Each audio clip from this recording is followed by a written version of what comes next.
Hello guys, welcome to my channel Saumya Sharma English classes. कैसे हैं आप सभी? आई होप कि आप सभी बहुत अच्छे होंगे, खुश होंगे और लॉकडाउन का अपना पूरा फ़ायदा उठा रहे होंगे। सभी अपनी अपनी कॉम्पिटिशन्स की तैयारी ज़ोर शोर से आपकी चल रही होगी और ऐसा तो होगा नहीं कि आप लॉकडाउन की वजह से आपकी पढ़ाई बीच में ब्रेक हो गई होगी।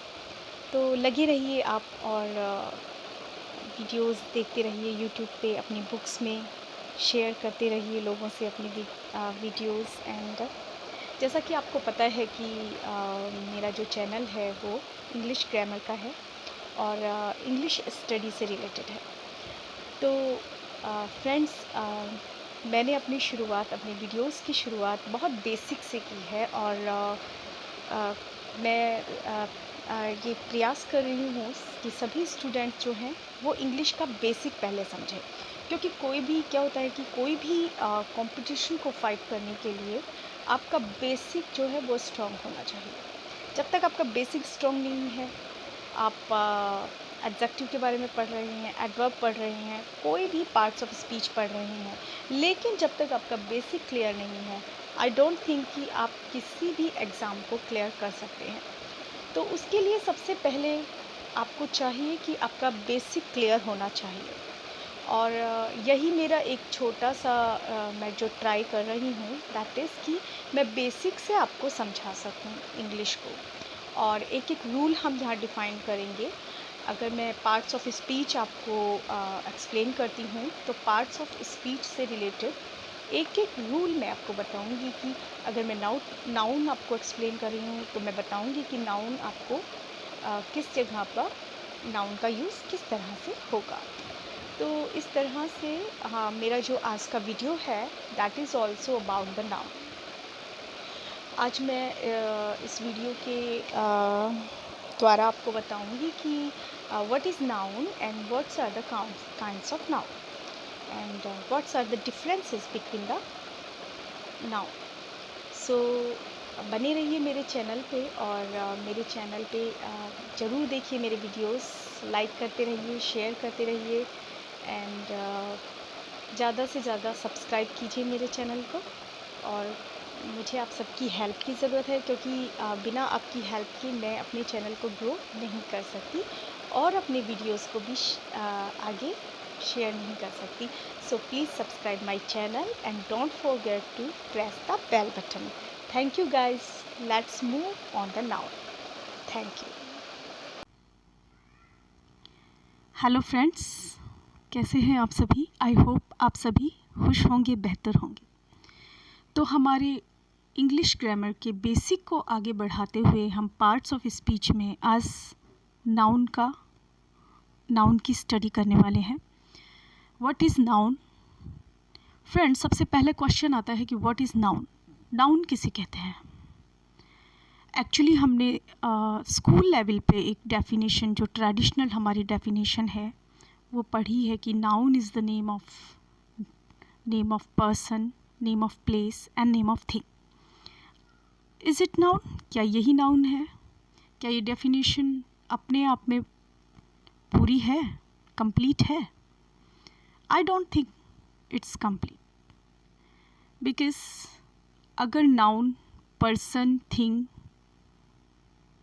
और प्लेस का नेम ही है तो फिर क्रिकेट क्या है, हॉकी क्या है, जो फीलिंग्स के नेम हैं वो क्या हैं? आई थिंक कि वो भी सब नाउन है। तो नाउन की आई थिंक कि करेक्ट डेफिनेशन जो होगी वो ये होगी कि noun is actually the naming word. कोई भी चीज़ है, कोई भी थिंग है हमारे आसपास जो भी हम देख रहे हैं, जिसे हम देख सकते हैं, जिसे हम टच कर सकते हैं, वो सब कुछ नाउन ही है, because noun is naming word. हर चीज़ का अपना एक नाम है, हर चीज़ जो दिखाई देती है। अब आप कहेंगे कि हर चीज़ जो दिखाई देती है या जिस चीज़ को हम टच कर सकते हैं, क्या वही नाउन है? जी नहीं। जो हम फील कर सकते हैं, ओके, जो आइडिया हमारे दिमाग में है, okay, that is also noun. कोई भी आइडिया, कोई भी फीलिंग वो भी एक नाउन हो सकती है। तो नाउन ये नहीं है कि जिसे हम देख रहे हैं या जिसे हम टच कर रहे हैं सिर्फ वही नाउन है, नहीं। कई बार जो इमोशंस होते हैं जिन्हें हम फील करते हैं वो भी नाउन होते हैं। तो जो ट्रेडिशनल डेफिनेशन है नाउन की, आई थिंक कि वो बहुत अधूरी है जो आज तक हम पढ़ते आए हैं कि noun is the name of person, thing and place. सिर्फ यही नाउन नहीं है, जो भी हम अपने चारों तरफ देख रहे हैं वो सब कुछ नाउन है। जैसा कि लिखा हुआ है आपके सामने कि noun is the naming word. Noun is the name of person. कोई भी पर्सन, चाहे वो बॉय है, मैन है, गर्ल है, समीर है, मिसेस राव है, ये सब नाउन है। इन सब को नाउन कहते हैं। या किसी प्लेस का नाम है, जैसे इंडिया है, दिल्ली है, जयपुर है, ये सब कुछ नाउन में ही आता है। यानी कि कोई भी प्लेस का नेम है वो नाउन है, कोई भी पर्सन है वो नाउन है। तो प्लेस और पर्सन और thing, thing is use to mean anything that we can think, feel, see. Thing से मतलब ये नहीं है कि जिसे हम टच कर रहे हैं वही नाउन है, नहीं। थिंग से यहाँ मतलब है कि कोई भी वो थिंग, कोई भी वो चीज़ जिसे हम थिंक कर सकते हैं, सोच सकते हैं, फील कर सकते हैं और सी या देख सकते हैं। तो कोई भी थिंग जो है वो नाउन हो सकती है। अब देखते हैं कि नाउन क्या क्या हो सकते हैं। जैसे कि कंट्रीज़ भी, कंट्रीज़ के नेम, कोई भी कंट्री है वो अपने आप में नाउन है। सिटीज़ नाउन है, विलेजेस नाउन है। इसी तरह से कोई फेस्टिवल्स हैं वो भी नाउन है। एयरपोर्ट्स हैं, पार्क्स हैं, बिल्डिंग्स हैं, ये सब कुछ अपने आप में नाउन है, यानी कि नेमिंग वर्ड्स हैं। इन्हें हम जानते हैं, इन्हें हम देखते हैं, तो ये क्या है, नाउन है। तो आई थिंक कि इतना कॉन्सेप्ट आपके दिमाग में क्लियर हो गया होगा कि नाउन क्या होता है। आप ट्रेडिशनल डेफिनेशन पे बिल्कुल मत जाइए कि noun is the name of person, place and thing. No, actually ये समझिए कि नाउन अपने आप में एक नेमिंग वर्ड है और हमें जो कुछ सब दिख रहा है वो सब कुछ नाउन ही है। ओके, कोई भी ओशियन, रिवर, माउंटेन्स, ये सब नाउन है। सो let's move further, that is types of noun. अब हम आगे देखेंगे कि नाउन के कितने टाइप्स होते हैं, कौन कौन सी नाउन्स होती हैं। Actually noun has 5 types. यहाँ नाउन को 5 टाइप्स में डिवाइड किया गया है। ये सब आपकी अंडरस्टैंडिंग के लिए है कि कौन कौन सी नाउन्स होती हैं। सबसे पहले हम देखते हैं प्रॉपर नाउन को। What is proper noun? जैसा कि नेम से ही हमें पता चल रहा है कि प्रॉपर, कोई स्पेसिफिक चीज़ है, कोई विशेष चीज़ है, पर्टिकुलर चीज़ है, इसीलिए वो प्रॉपर नाउन है।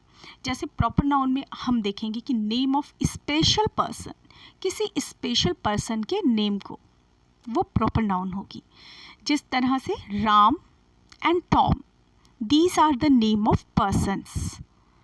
Okay, so this is proper noun. इसी तरह से प्लेस में भी प्रॉपर नाउन हो सकती है, जैसे जयपुर, लंदन, न्यूयॉर्क, ये स्पेसिफिक प्लेस है, सो this is a proper noun. इसी तरह से मूव करते हैं थिंग्स की तरफ।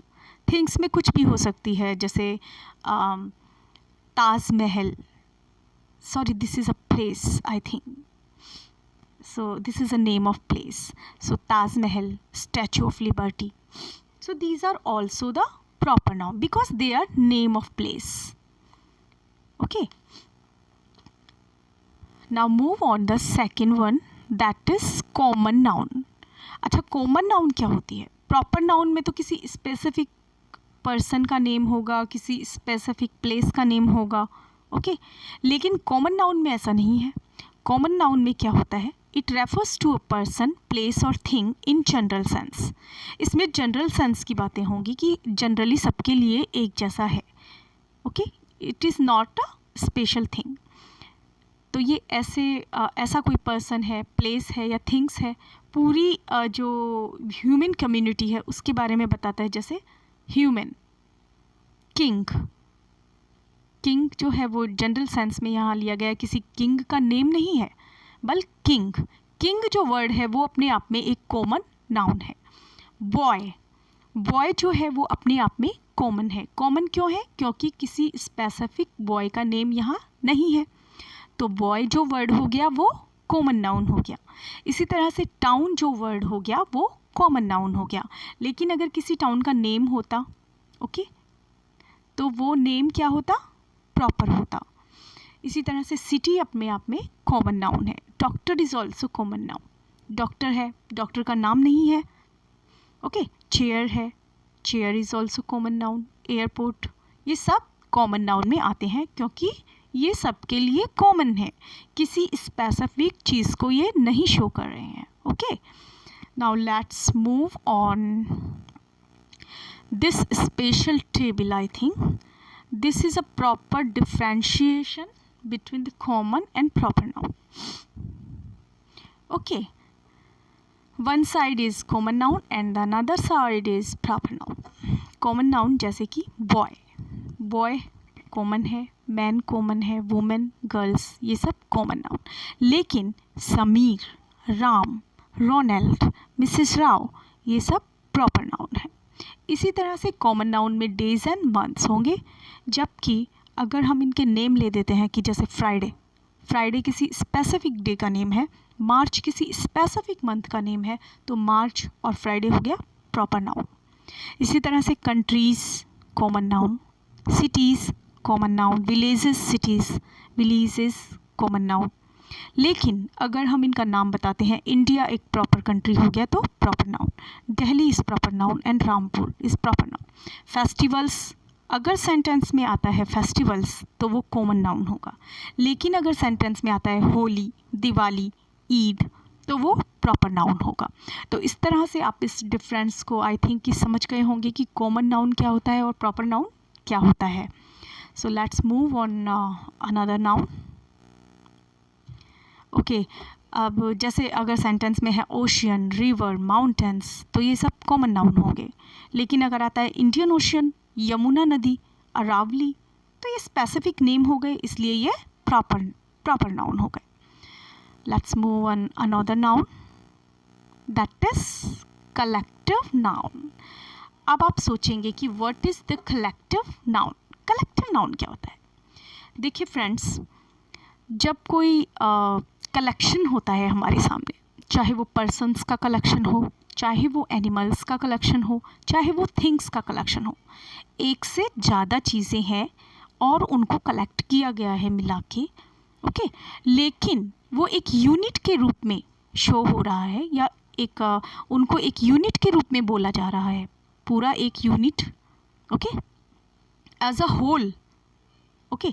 इन सबको मिला के कोई पूरी एक कंप्लीट यूनिट बन रही है, या कोई इनको spoken as a whole, okay. Let's show it definition here. A group और कलेक्शन ऑफ पर्सन्स, एनिमल और थिंग्स टेकन टुगेदर, एक साथ इन सब का एक ग्रुप, and spoken as one whole, यानी इन्हें एक यूनिट के रूप में बोला जा रहा है। इन सबको एक पूरा कलेक्शन है लोगों का, एनिमल्स का, तो वो क्या होगा? कलेक्टिव नाउन, क्योंकि इसमें है कलेक्शन, कोई एक चीज़ नहीं, बहुत सारी चीज़ों का कलेक्शन है और फिर वो एक यूनिट के रूप में बोला जाता है। जैसे कि एग्जाम्पल से हम समझते हैं कलेक्टिव नाउन क्या होता है। अ बंच ऑफ कीज़, यहाँ एक की नहीं, कीज़ चाबियों का एक गुच्छा है, बंच है, okay. A bunch of grapes, यहाँ ग्रेप्स का एक बंच है, okay. So this is collective noun.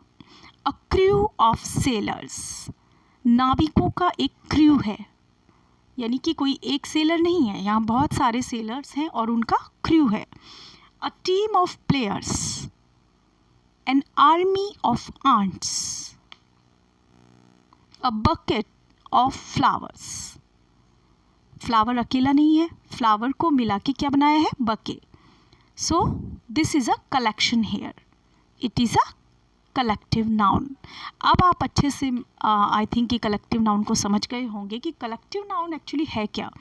Collective noun is a collection of persons, animals और things taken together and spoken as one whole. पूरी एक यूनिट के रूप में इसे बोला जाता है। जैसे कि हमारे जो प्लेयर्स होते हैं, बहुत सारे प्लेयर्स मिलके क्या बनाएंगे, एक टीम बनाएंगे। सो टीम क्या हो गया, एक कलेक्टिव नाउन। इसी तरह से आर्मी, क्योंकि आर्मी में कोई वन सोल्जर तो होगा नहीं, बहुत सारे सोल्जर्स मिलकर एक आर्मी बनाते हैं, तो वो भी हमारा जो है एग्जाम्पल हो गया कलेक्टिव नाउन का। इस तरह से बहुत से एग्जाम्पल्स हमें कलेक्टिव नाउन के मिलेंगे।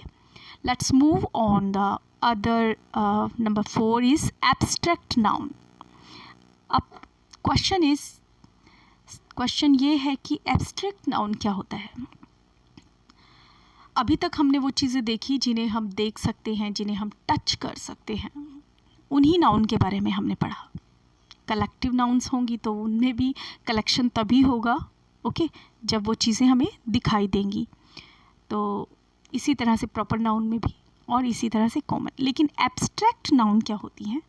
Abstract noun, we can touch a person और थिंग, बट हम पर्सन और थिंग्स को तो टच कर सकते हैं, लेकिन कुछ ऐसी चीज़ें होती हैं, देयर आर सम नाउन्स, ऐसी नाउन्स भी होती हैं दैट वी कैन नॉट सी और टच, जिन्हें हम ना तो देख सकते हैं और ना ही टच कर सकते हैं। These are mostly feelings, qualities, ideas और स्टेट्स।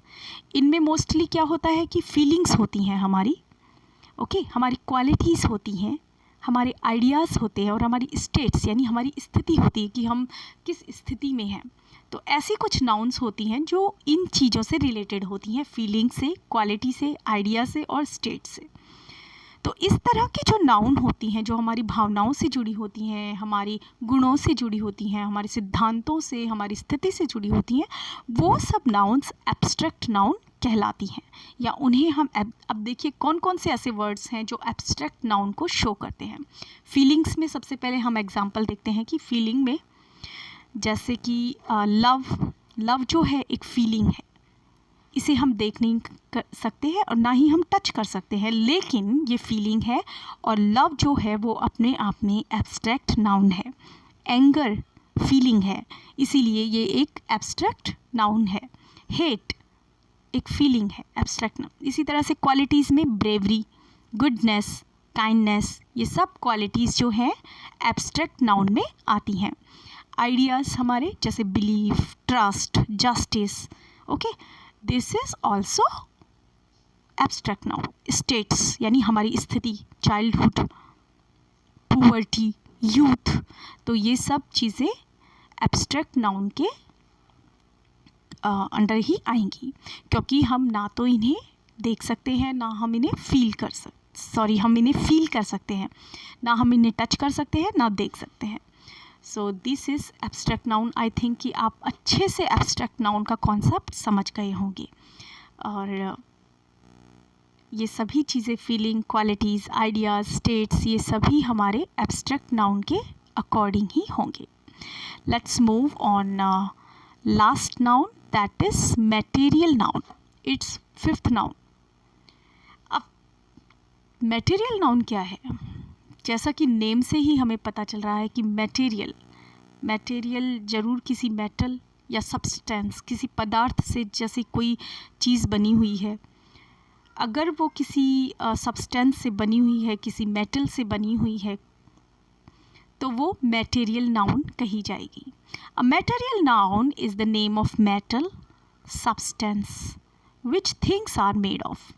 मटेरियल नाउन उसी मेटल या उसी पदार्थ का नेम है जिससे कि कोई चीज़ बनी है। जैसे silver is a metal and इसे हम बोलेंगे material noun. Iron is also metal, material noun. Would, okay, जैसे फर्नीचर वुड से बनता है, तो यहाँ वुड क्या हो गया, मटेरियल नाउन। जैसे कि इस एग्जांपल से हम इसे समझते हैं, the necklace is made of gold. Necklace किससे बना है, गोल्ड से। गोल्ड यहाँ एक मेटल है, सो ये किस नाउन में आएगा, मटेरियल नाउन में। अगर एग्ज़ाम में आता है कि चार ऑप्शन देता है और पूछता है कि गोल्ड के बारे में पूछता है कि कौन सा नाउन है, तो आपको यहाँ प्रॉपर नाउन नहीं करना है, आपको करना है यहाँ material noun. Okay, so let's move on another example. He got his furniture made of teak wood. Okay, उसने अपना फर्नीचर टीक वुड से बनवाया. ओके, सो वुड यहाँ एक सब्सटेंस है, पदार्थ है. ओके, तो ये क्या हो गया, मटेरियल नाउन, क्योंकि गोल्ड भी मेटल है, वुड जो है वो भी कोई सब्सटेंस है या पदार्थ है जिससे कोई चीज़ बनी है. तो वुड से क्या बना है, फर्नीचर. गोल्ड से क्या बना है, नेकलेस. ओके, सो आई थिंक कि आज का आपका जो कॉन्सेप्ट है वो क्लियर हो गया होगा. आपको नाउन आज अच्छे से समझ में आया होगा और सारे जो नाउन के टाइप्स हैं वो भी आप सभी समझ गए होंगे. सो थैंक यू फॉर मेरे चैनल को सब्सक्राइब करने के लिए. मेरे चैनल को लाइक कीजिए और अगर ये बहुत हेल्पफुल होगा आपके कॉन्सेप्ट्स को समझने के लिए. मैं धीरे धीरे इसी तरह से बेसिक इंग्लिश के जो वीडियोस हैं वो बनाती रहूँगी और आप इसी तरह से मेरे चैनल को लाइक करते रहिए, शेयर कीजिए. Thank you very much. Okay.